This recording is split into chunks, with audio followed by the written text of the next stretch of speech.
জি, ব্রুনাইতে আপনার Islamic university আছে। এটা হচ্ছে আপনার সম্পূর্ণ সরকারি। এটার নাম হচ্ছে ইউনিভার্সিটি ইসলাম সুলতান সাইফ আলী।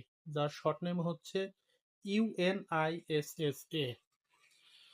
এটা বাংলাদেশ থেকে আপনি সরাসরি আবেদন করতে পারবেন কিনা?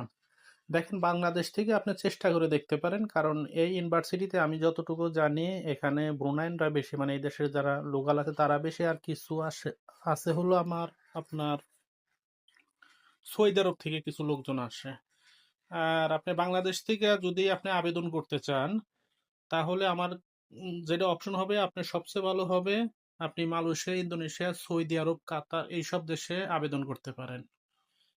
ব্রুনাইতে ইসলামিক ইউনিভার্সিটি মাদ্রাসা বোর্ড থেকে ডাইরেক্ট, মানে আপনি মাদ্রাসা বোর্ড, তো মাদ্রাসা বোর্ড থেকে আপনি ডাইরেক্ট আবেদন করার কোনো সিস্টেম নেই। আপনার যোগ্যতা থাকলে ব্যক্তিগতভাবে আপনি ট্রাই করে দেখতে পারেন।